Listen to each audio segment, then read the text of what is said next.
Aniya na ang mga dagkong balita sa Balitang Bisdak karong Huwebes. Duha ka mga talisaynon namatay tungod sa rabies.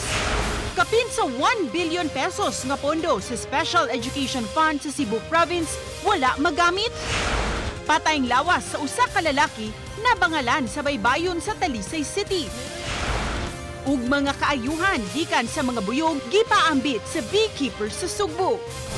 Kini ang GMA Regional TV Balitang Bisdak. Mayong hapon, ako si Cecil Kibod Castro. Duha ka mga kaso sa rabies ang natala sa dakbayan sa Talisay karong tuiga, din ang duha ka mga tawo ang namatay. Ang mga biktima parehong wa mo pahibaw nga napaakan og iro o kaha nakaurasan og iring. Ang report ni Femery Dumabo. Sa natala sa Talisay City Vet nga duha ka kaso sa rabies karong buwan na Hulyo.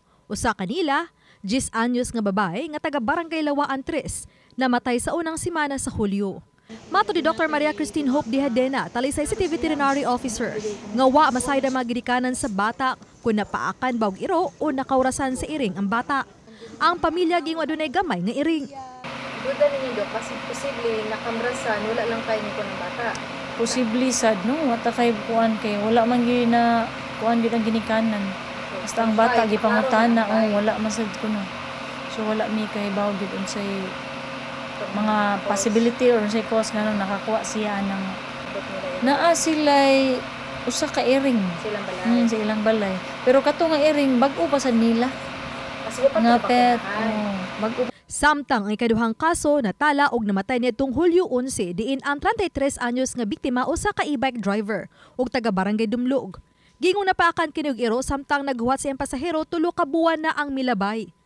Apan wa siya magpahibaw sa iyang pamilya o kaha nagpabakuna batok sa rabies. Nagpahibaw lang kini nga lain na ang iyang paminaw sa lawas niadtong Hulyo 10 na.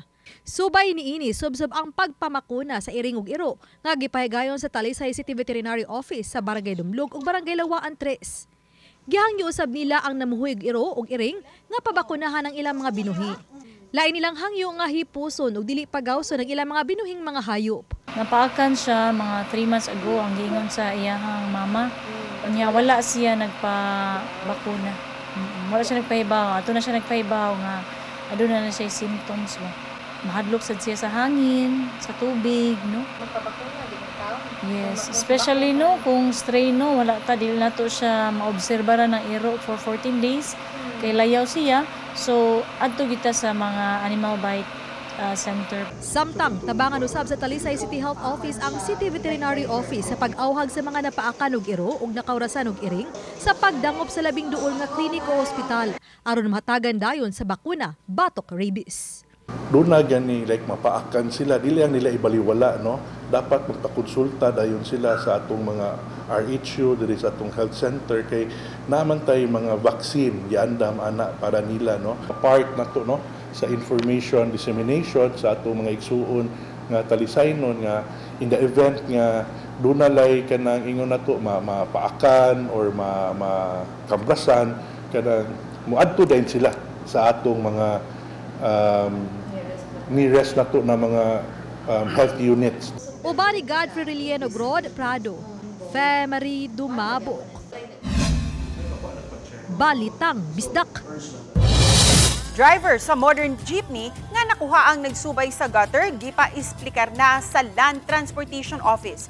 Gikumpirmar ni LTO Regional Director Glenn Galario nga nakapadala na sila og show cause order sa maong driver. Kinumduman sa yuning simanaha na post ang video ni atong driver nga adunay gikadut-dutay nga truck. Nag-agi na hinuon kini sa sidewalk nga gihulagway sa mga otoridad nga peligro ug dakong sayop. Una na siyang miatubang sa team ug nangayog pasaylo apan naisyuhan gihapon og citation. Ang LTO sa ilang bahin nangayo usab sa iyang habig kabahin sa paghitabo. Patay na nga nadangat sa tambalanan ang 45 anyos nga motorista nga giilang si alias Jerome, taga Ermita, Dakbayan sa Sugbo, human ang gimanehong motor mibangga sa gutter sa dalan sa Kurbadahong Dapit sa Barangay Langtad, Syudad sa Naga. Sa pakisusi sa kapulisan, nasuta nga gikan sa usa ka resort sa San Fernando ang motorista ug mihapit pa sa panimay sa iyang manghigala sa usa ka subdivision nga nahimutang sa utlanan sa lungsod sa San Fernando ug sa dakbayan sa Naga. Gingong nakainom kini og ilimnong makahubog. Gani gipungan kini sa iyang manghigala apan gingong mipugos gayud sa pagpauli. Gihulagway sa mga saksi sa dapit nga kusog ang pagpadagan sa motorsiklo sa biktima ug inay nga muliko sa kurba dahong daan milahos kini nga maoy hinungdan nga mibangga kini sa gutter ug tungod sa impact nalagpot ang motorista ug napangka ang iyang ulo. Pahimangno sa kapulisan sa mga motorista nga dili mo pugos sa pagmaneho kon makainom o kun dili kondisyon ang lawas.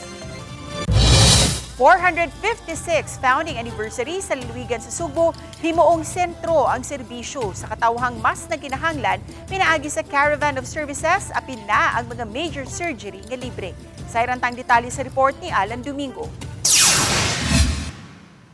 Gigahinan sa Provincial Capitol og 25 milyones pesos ang kasaulugan sa ika-456 founding anniversary sa lalawigan Sugbo. Apan gitinguha nga katunga lang sa gahin ang gastuhon. Lakip sa gamitan sa pundo ang Caravan of Services, apil na ang medical mission nga dili lang kutob sa konsultasyon kun dili adunay mga major surgery o operation. Ang ilang ipahigayon pinaagi sa pagigalayon sa mga tambalanan o kahugpungan sa medical sector. Target nilang makaopera og 500 ka mga pasyente sa matag dapit. Diin ipahigayon ang medical mission nga mutuyok sa nakadayang dapit sa probinsya. Gikinahanglan nga mopaubos sa pre-screening ang mga mo-avail sa surgery aron masuta kung magkasugakod sa operasyon. And all the mayors have already agreed to assist us with the medical mission. So this is not just an ordinary medical mission, na ay surgical. This is quite big. It's a surgical mission primarily with medical consults at the same time. So ilang surgeries makover mga thyroidectomy, naatay breast surgery, hernia. So mga top-notch na doctors, these are the people who have been wanting to help us. So full force kini sila. And giklaro sa Kapitolyo nga sinugdanan pa lang kini sa pagtuman sa saad sa Bari 4 Administration nga hatagan og prioridad ang panglawas sa katawhan. Busa ila kining ibadayon pinaagi sa pagsuporta sa partner healthcare facility o sa medical community. Samtang gunyos alang sa mga kawani sa Kapitolyo makadawat og anniversary bonus nga 30,000 pesos sa regular o 20,000 pesos sa job order. Kauban si Clover Lumayag, ako si Alan Domingo. Balitang Bisdak. Kini ang GMA Regional TV, Balitang Bisdak.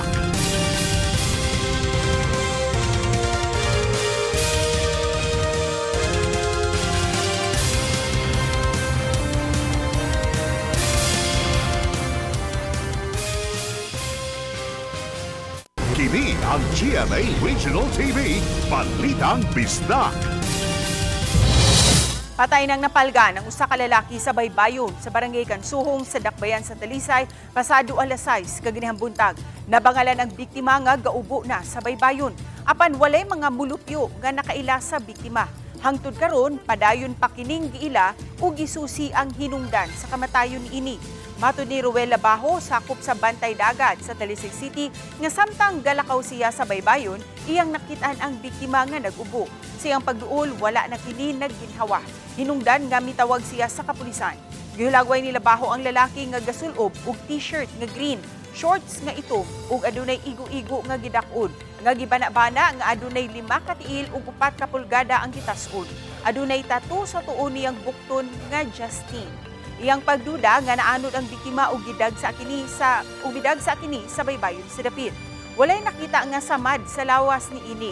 Hangtod ning maong pagbalita, wala pa mailhi ang napalgan nga patay ug wa usab kabanay nga miduol sa kapulisan. Adunay mukapin sa 1 ka bilyon ka pesos nga pondo alang sa Special Education Fund nga wala magamit sa kanhi administrasyon. Kini ang gibutyag ni Attorney Ace Durano, Provincial Administrator, dungan sa pag-ingon nga anugon kaayo nga wala mapahimusli sa nakalabayng tuigan. Ang tinubdan matud pa ni ini ang 1% sa assessed value sa real property tax diin mo kantidad sa 600,000 pesos matag tuig. Nagpasabot nga duha ngadto sa 3 ka tuig nga wala matandog ang pondo alang sa special education. Subay ni ini gamiton sa kasamtangang administrasyon ang pondo sa pagtukod ug mga school buildings, pag-hire og mga magtutudlo ug ubang mga programa nga makapalambo sa edukasyon. Gihimong sanglitanan sa Kapitolyo ang nahitabo sa bagyong Odette nga daghan pang mga eskwelahan ang wala pa maayo. Gidugang ni ini nga ang kwarta sa kagamhanan dili tan-ugan kun dili gamiton dayon sa panginahanglan sa katawhan. Ang mangyud nga itong school buildings. Ang report sad, nakakuha tag report nga sukad atong Odette napay daghang mga buildings nga wa pa maayo og balik. So dapat unta magasto ni. Magamit niya kadungog sa ta nga kuwang og mga maestra. Kani magamitan gyapon ani. Dili sa battery kundi sa wire sa unit nagsugod ang kayo nga misangpot sa pagkasunog sa usa ka electronic jeepney kun e-jeep niadtong May 13 kini matud sa Lapu-Lapu City Fire District. Samtang pipila sa mga unit sa naasuyng e-jeep na masada na pagbalik. Ang dugang detalye niini sa live report ni Luan Merondina. May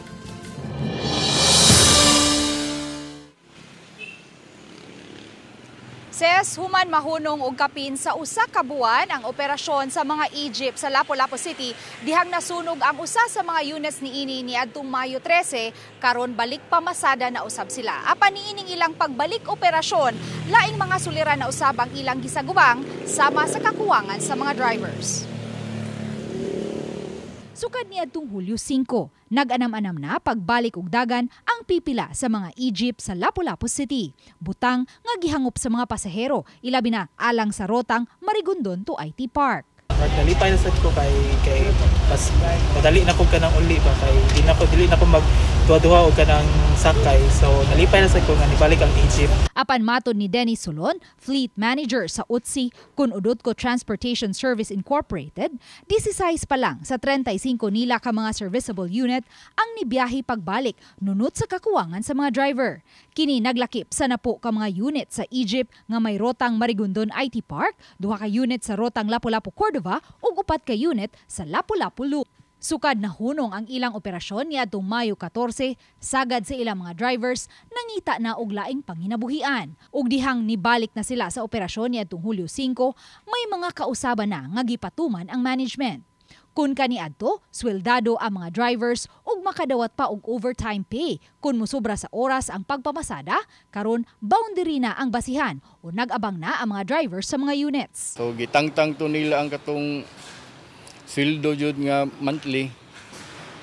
Muna gamay ra say ni sukol aning boundary kay muna maglisod lagi kuno sila sa kuan. Abang. Gani sa 64 ka mga regular employees nila kaniadto, napo na lang ang gipabilin, 7 sa maintenance ug 3 sa mga office personnel.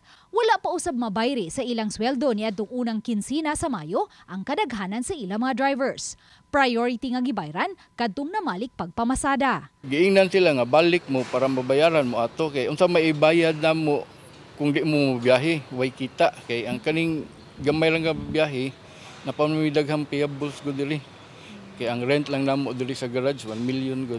Usa sa mga pioneering driver sa e-jeep nga si Ronald Emil, mibutyag nga wa pa usab siya makadawat sa iyang sweldo niadtong unang kinsina sa Mayo. Busa dali niyang gihangop ang pahibaw nga makapangmasada na sila pagbalik.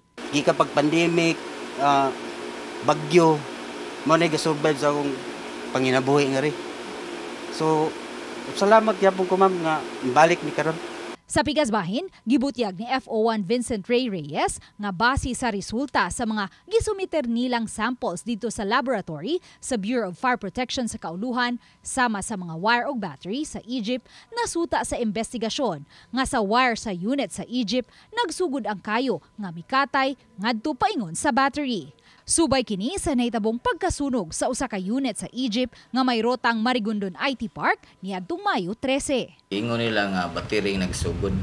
Pero sa investigation na mo, sa pagpasa na mo sa laboratory, mao to ang resulta nga ang wire gikan sa bus nga connector sa battery.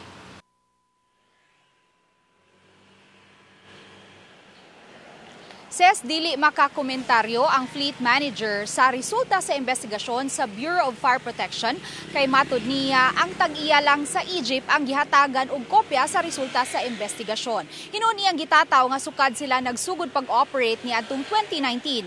Usa ka higayon pa lang nga nahitabo nga may unit sila nga nasunog. Ses? Dagang salamat, Luan May Rondina. Gipalambo sa grupo sa mga beekeeper ang pag-atiman og mga stingless bee tungod kay gawa sa ma-harvest nga honey makuha usab gikan sa mga buyog ang food security. Sayran ta ang detalye sa report ni Alan Domingo. Kini ang mini forest sa Barangay Bato sa Dakbayan sa Toledo nga nahimong food basket sa nagkadiyang mga buyog o bees. Sa mga buwak sa nagkadiyang tanom, maniba sa nektar ang mga buyog nga ilang dadon sa ilang beehive. Gipanag-iya ang dapit sa usa ka bee enthusiast nga si Bernice Ocampo nga gisuportahan usab sa sama niya mga beekeepers. Unang ipakita nila ang beehive diin adunay libuan ka mga buyog nga gitawag nila og ligwan ang nagtrabaho alang sa ilang queen bee. Tilawan na to. Pollen. That's the pollen we just harvested. Tamis? Sarap. Yeah, because they forage. Depends also what they forage on. Diba? So this will sustain you for the next many hours. Really? Yes. Ang pollen, naman siya almost 96 ka-elements, no? Complete siya sa vitamins, minerals, enzyme, naias, zero iyang calories.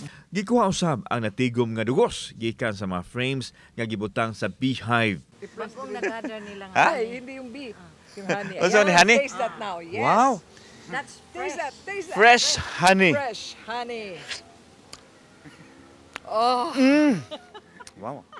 Siyempre, ang natigom nga mga wax with honey ilang gipuga o giproseso hangtod na extract ang dugos.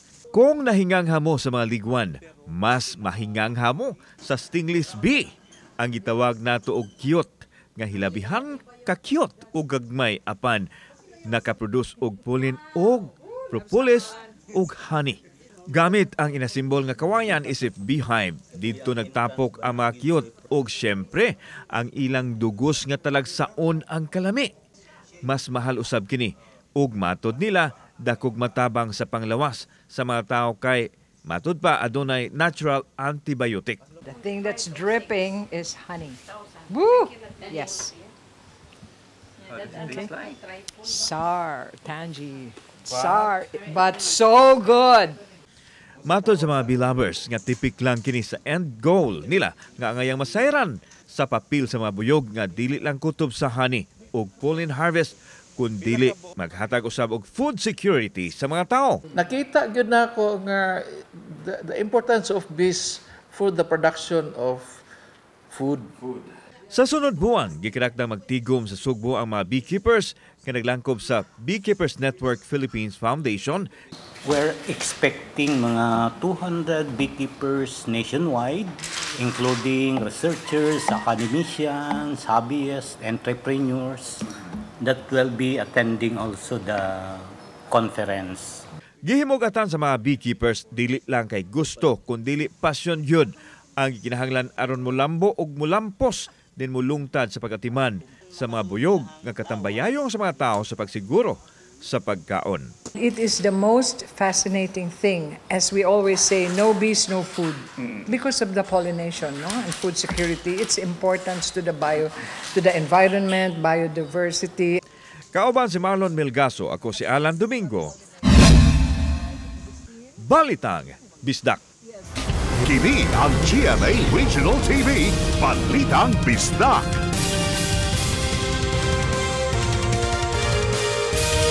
Kini ang GMA Regional TV, Balitang Bisdak.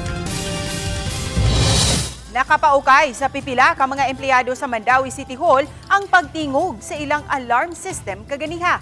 Apan nasuta nga testing lang di ay ang gihimo. Ano ang report ni Nico Sereno?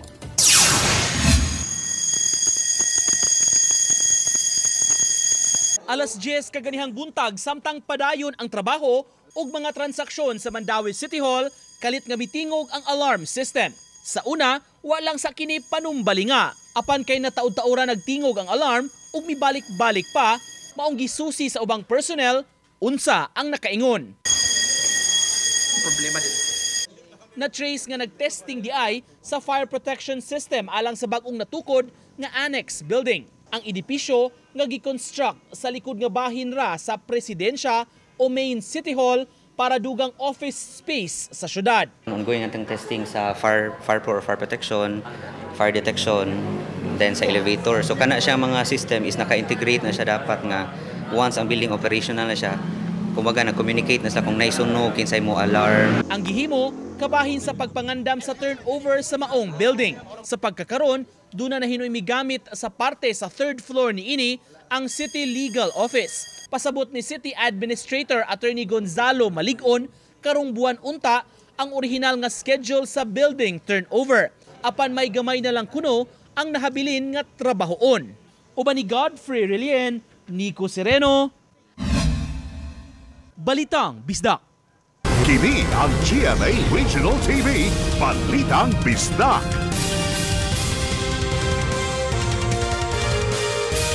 Kini ang GMA Regional TV, Balitang Bisdak.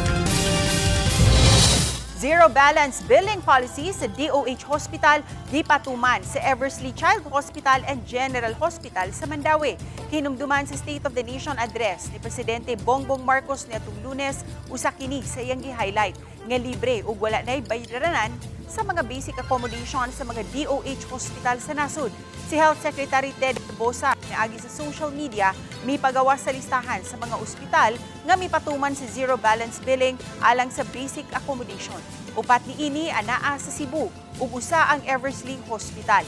Sa pagiginabi sa telepono, matud ni Hospital Chief Dr. Pitagora Zerna, taud-taud na silang nag-implementar niini. Lapu-Lapu City Comelec mupahigayon og off-site registration atol sa napu kaadlaw nga voters registration. Magsugod ugma Agosto 1 ang unang adlaw sa pagparehistro ngadto na sa Agosto 4, 5, 6, 7, 9 ug 10. Ipahigayon ang registration sa bagong mall sa Barangay Basak sa Maong Dakbayan. Karong Sabado ug Domingo adto himuon ang voters registration sa Mini Hopes Dome sa Olango Island.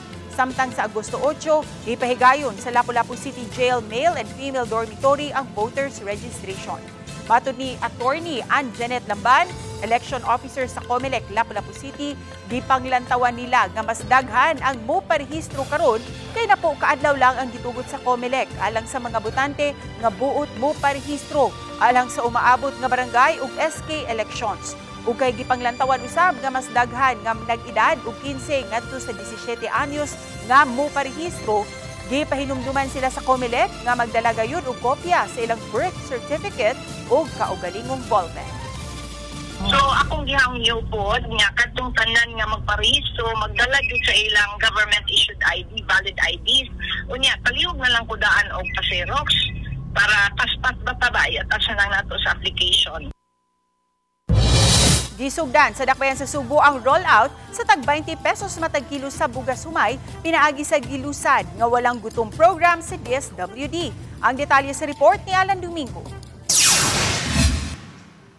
Buntag pa lang, nagpaabot na ang 52 ka mga beneficiary sa walang gutom program sa DSWD at tubangan sa Cebu City Hall. Napili sila sa DSWD Human sa gipahigayon nga evaluation di nasuta nga wa sila ikasarang sa pagsuporta silang panginahanglan. Ang walang gutom program, lain nga programa sa kagamhanan nga gitumong ni adtong nakasinati og involuntary hunger. Gihatagan sila og electronic benefit transfer card sama sa ATM nga adunay sulod nga 3,000 pesos isip food credit program sa matag buwan.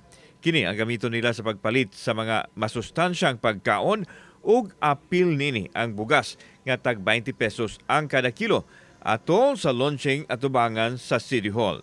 Kining atong beneficiaries nga mudawat karon 20 kilos sa ilahang portion sa 50% will be through the Kadiwa.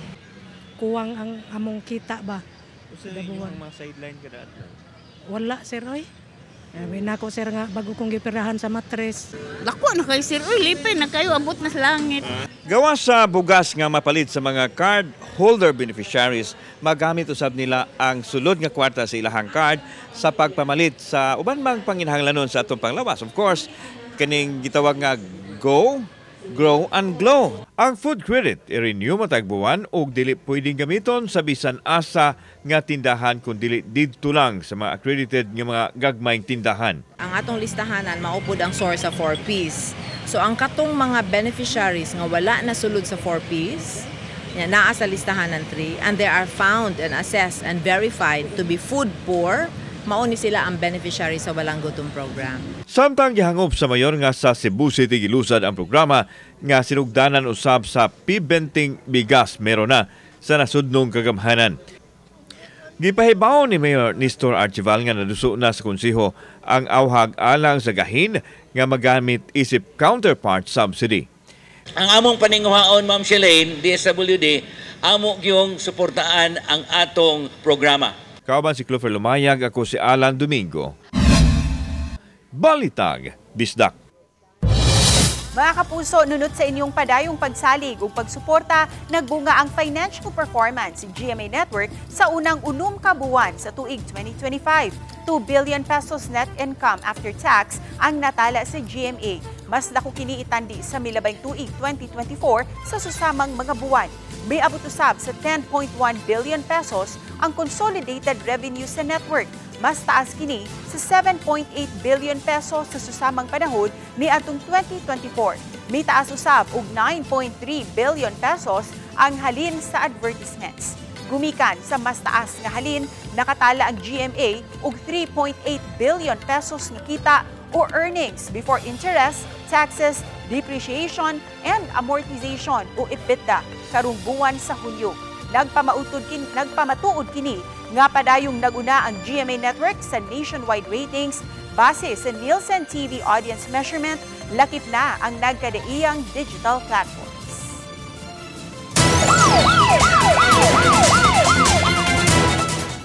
Mukapin sa 6.9 million pesos nga balor sa kapin sa 1 ka kilong ginudahang shabu ang nasakmit sa Minglanilla Police sa Barangay Tungkil, lungsod sa Minglanilla. Nasakmitan ang giilang si alias Joven, 39 anyos, taga-lungsod sa Amlan sa Negros Oriental. Nabilanggo ang dinakpan sa Dumaguete City Jail sulod sa 7 ka tuig, human malambigit sa gidiling drogas. Apan nakagawas sa miaging tuig. Gipanidan siya sa Minglanilla Police, human migawas ang iyang pangan sa unang nadakpan sa kapulisan tungod sa drogas. Gitumbok siya nga tig-distribute sa gidili nga drogas sa Abuyog, Leyte, sa Dumaguete, sa Luigan, ug sa Dakbayan sa Subo.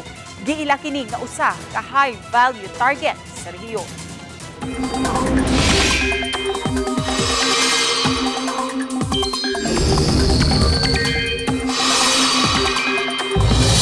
Adunay bagong low pressure area karon nga naumol ug nabantayan nga nagkaduol sa nasod. Katapusan kining nabantayan sa Pag-asa kaganihang buntag sa gilayon nga 1,020 kilometers northeast sa extreme northern Luzon. Sa pagkakaron, anaa sa medium chance nga mamahimo kining usa ka bagyo sulod sa 24 oras. Dili pa noon kini mohatod og daotang panahon sa nasod.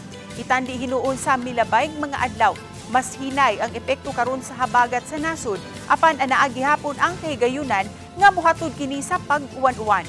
Subay sa kasayuran sa Metro Weather, ubos ang kahigayunan nga uwanon ang Eastern ug Central Visayas, gawas lang kung masinati ang mga localized thunderstorms. Posible usab nga uwanon ang nahabiling mga lugar sa nasod. Dayag na ang excitement alang sa giatangan nga labing dakong kalihukan karong tuiga sa Kapuso Network, ang GMA Gala 2025.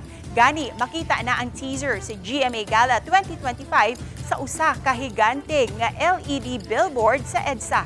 Karong Sabado na ang GMA Gala 2025, subay sa kasaulugan sa 75th anniversary celebration sa GMA Network. Ang maipod nga mga proceeds sa maong kalihukan idunar sa usa ka charity.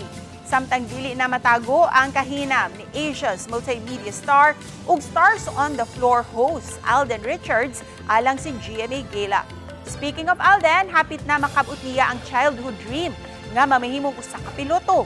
Nagsugod na si Alden sa pagtuon sa aviation school sa Pampanga. Ready na yung natin, yung suit natin for that. This is one for the books and medyo inaabangan na talaga. And talagang most of it yung bonding talaga with my co-actors in GMA.